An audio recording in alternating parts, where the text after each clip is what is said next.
नमस्कार दोस्तों, स्वागत है आपका वीके न्यूज में। खबर है मोहन भागवत के उस बयान को लेकर जिस पर ओवैसी ने अब तगड़ा पलटवार किया और इस पलटवार पर अब बीजेपी की तरफ से भी हमला हुआ है। पूरा बयान आपको सिलसिलेवार तरीके से बताते हैं और साथ ही आपको ओवैसी का बयान सुनवाएंगे भी। लेकिन सबसे पहले मोहन भागवत ने आखिर क्या कहा था जिसे लेकर ओवैसी को इतनी ज्यादा परेशानी हुई और उन्होंने हैदराबाद में एक विशाल जनसमूह को, एक रैली को संबोधित करते हुए ताबड़तोड़ हमले मोहन भागवत पर किए हैं। साथ ही उन्होंने राहुल गांधी पर भी किए थे, जैसे कि हमने आपको बताया। लेकिन मोहन भागवत पर उन्होंने क्या कहा उससे पहले जानिए मोहन भागवत ने ऐसा क्या कहा था। हिंदुस्तान हिंदुस्तान बना रहे, सीधी सी बात है। इससे आज भारत में जो मुसलमान है उन्हें कोई नुकसान नहीं है। वो हैं, रहना चाहते हैं, रहें। पूर्वज के पास वापस आना चाहते हैं, आए, उनके मन पर है। इस्लाम को कोई खतरा नहीं है। लेकिन हम बड़े हैं, हम एक समय राजा थे, हम फिर से राजा बने। ये छोड़ना पड़ेगा और दूसरों को भी छोड़ना पड़ेगा। ऐसा सोचने वाला कोई हिंदू है तो उसे भी ये भाव छोड़ना ही पड़ेगा। कम्युनिस्ट है, उनको भी छोड़ना पड़ेगा। तो मोहन भागवत का ये बयान था, जिस बयान के बाद में अब ओवैसी ने अपनी चुप्पी तोड़ी है। इस बयान पर एक रैली को संबोधित करते हुए उन्होंने ताबड़तोड़ हमले किए हैं। उनके हमले पहले आपको बताते हैं। ओवैसी ने कहा है कि आरएसएस प्रमुख मोहन भागवत ने 2024 के चुनावों के लिए चुनावी तैयारी शुरू कर दी है। 2024 में बीजेपी को वापस लाने के लिए आरएसएस प्रमुख ने अपनी पत्रिका ऑर्गेनाइजर में बहुत सी अजीब बातें कही हैं। इसी इंटरव्यू पर हमला बोलते हुए ओवैसी ने आगे कहा कि उन्हें लगता है कि मुसलमानों के खिलाफ बोलकर वो 2024 में सफलतापूर्वक संसद में बीजेपी की स्थापना कर लेंगे। साथ ही उन्होंने ये भी कहा है कि देश से प्यार करने के मामले में मोहन भागवत मौलाना आजाद से बड़े नहीं हैं। आपने आज़ादी के लिए कुछ नहीं किया। देश सबका है। क्या मुझे मोहन भागवत से सीखना चाहिए कि मुझे इस्लाम का पालन कैसे करना चाहिए? हम जानते हैं कि आप क्या करना चाह रहे हैं। और इसी को लेकर आप सबसे पहले ओवैसी का वो बयान खुद ही सुनिए और आगे फिर आपको बताएंगे कि बीजेपी के शहजाद पूनावाला ने अब ओवैसी के ऊपर किस तरीके से पलटवार किया है। मुल्क को आजाद होकर 75 साल हो गए मोहन भागवत साहब। आप कौन से 1000 साल की जंग की बात कर रहे? 1950 में बाबा साहिब अंबेडकर ने इस मुल्क को आईन दिया, संविधान, कॉन्स्टिट्यूशन दिया। अगर आप जंग कर रहे हैं तो आप संविधान के खिलाफ हैं।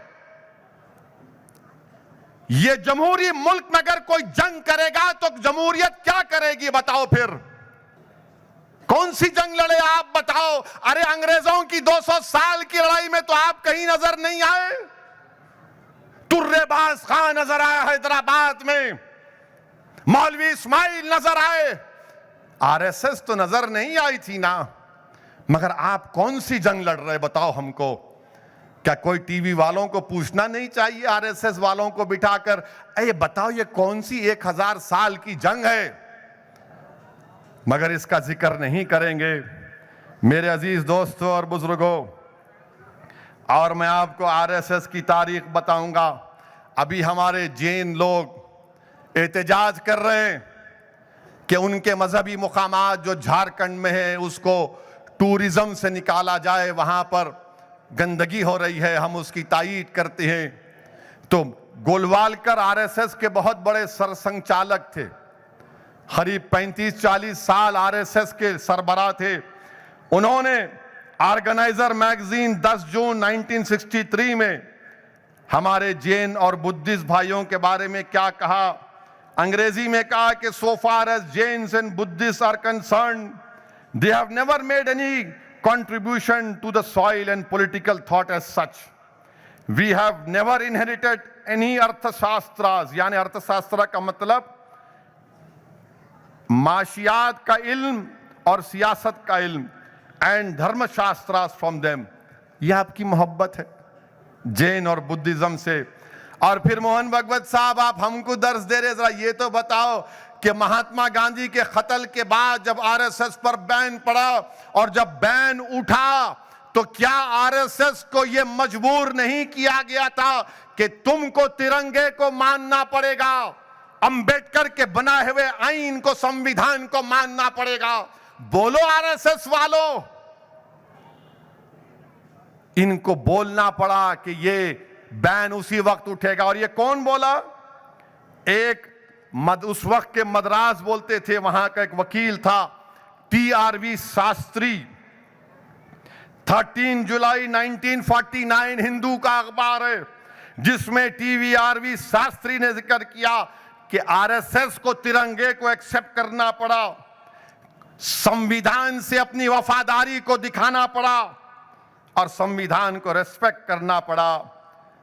और हम मोहन भागवत से यह पूछना चाह रहे हैं, मोहन भागवत साहब, ये बताइए कि 1931 में इटली में मुसोलिनी से जाकर BS मुंजी मिलते हैं तो क्या मुसोलिनी के साथ बैठकर पिज्जा खा रहे थे? क्यों मिले मुसोलिनी से, जो हिटलर के साथ मिलकर दूसरी जंग अजीम का जिम्मेदार था, फिस्ताई ताकतों का सरबराह था मुसोलिनी। मुंजी कौन थे बोलो आरएसएस वालों? क्या मुंजी नहीं मिले जाकर मुसोलिनी से? बताओ, इसका जिक्र करो, वो भी नहीं बोलेंगे। और गोलवालकर की किताब है, पढ़ो नौजवानों, पढ़ो नौजवानों, बंच ऑफ थॉट्स। गोलवालकर की किताब में उसका चैप्टर 12 है, जिसमें गोलवालकर ने लिख दिया ये बंच ऑफ थॉट्स, और एक और किताब वी और नेशनहुड डिफाइंड, ये आरएसएस के लिए बड़ी मौजिज किताब है, रूहानी किताब है इनके लिए। उसमें गोलवालकर ने लिखा कि मुसलमान और ईसाई इस देश के लिए अंदरूनी खतरा है। इसीलिए कल मोहन भागवत ने इंटरव्यू में कहा कि देश के बाहर कोई खतरा नहीं, अंदर खतरा है। वाह मोहन भागवत, चीन का नाम लेने से इतना डरते क्यों हैं आप? हमारी सरजमीन पर, भारत की सरजमीन पर डेमचाक और डेमसाक में 2000 स्क्वायर किलोमीटर पर चीन घुस के बैठा है, और नरेंद्र मोदी बार बार बोलते कि भारत की 1 इंच को नहीं छोड़ेंगे। नरेंद्र मोदी और उनकी सरकार ने झूठ बोला देश से कि ना कोई गुस्सा है ना कोई घुसेगा। चीन का नाम नहीं लेते आप। जम्मू में पाकिस्तान से टेररिस्ट घुस कर आते हैं और मारते हैं भारत के लोगों को, जिसमें मासूम बच्चे भी मर जाते हैं। 1 जनवरी को मुंह नहीं खोलते, क्योंकि मोहन भागवत आरएसएस ये मानती है कि मुल्क के बाहर कोई खतरा ही नहीं है, अंदर खतरा है। अंदर किससे खतरा है? याद रखिए आप, ये इनकी सोच है।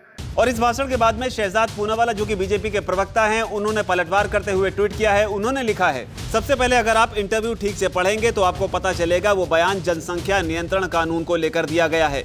यह सिर्फ एक समुदाय के बारे में नहीं कहा गया है, बल्कि अन्य समुदायों के बारे में भी कहा गया है। आपको ठीक से पढ़ना आना चाहिए। पूनावाला ने साथ ही ये भी कहा कि अपनी पार्टी के नाम में मुस्लिमीन वाले शब्द इस्तेमाल करके ये लोग धर्मनिरपेक्षता का बखान करते हैं। उन्हें इस बारे में सोचना चाहिए कि खास तबके को भड़काने की इस तरह की मानसिकता के लिए वो खुद कैसे जिम्मेदार हैं। वोट बैंक की राजनीति सभी कर रहे हैं। तो कुल मिलाकर 2024 के चुनाव से पहले राजनीति जो है वो पूरी तरीके से गर्म हो चुकी है। कम से कम ओवैसी के पार्टी AIMM बीजेपी को लेकर, हालांकि इस बीच में उन्होंने कांग्रेस पर भी हमला बोला, राहुल गांधी पर भी उन्होंने डायरेक्ट अटैक करते हुए कहा, उनकी टी-शर्ट पर भी उनका मजाक उड़ाया, और साथ ही ये भी कहा कि राहुल गांधी जो कह रहे हैं कि मैंने जो है राहुल गांधी को मार दिया है, इस पर ओवैसी ने मजाक उड़ाते हुए कहा कि भारत जोड़ो यात्रा में फिर क्या कौन चल रहा है, कौन घूम रहा है, क्या वो उनका जिन है। तो इस तरह की बातें कर ओवैसी अब फुल मूड में है, ताबड़तोड़ बल्लेबाजी करने के मूड में है, लेकिन इधर से गेंदबाजी भी जबरदस्त हो रही है। पूनावाला ने जवाब दिया। अब देखना होगा कि बीजेपी के दूसरे वरिष्ठ नेता हैं वो ओवैसी के इस बयान पर किस तरीके से रिएक्ट करते हैं, और क्या मोहन भागवत का बयान ओवैसी के इस बयान के बाद में दोबारा से कोई आता है कि नहीं आता। इस पर जो भी अपडेट होगी आपके लिए लेकर आते रहेंगे। फिलहाल इस खबर पर आपकी क्या राय है? आप इस बयानबाजियों को, मोहन भागवत के बयान को, ओवैसी के बयान को और पूनावाला की जो प्रतिक्रिया है, इस पर आप किस तरीके से देखते हैं? अपनी प्रतिक्रिया आप नीचे कमेंट सेक्शन में जाकर जरूर दें। वीके न्यूज, राष्ट्र के नाम।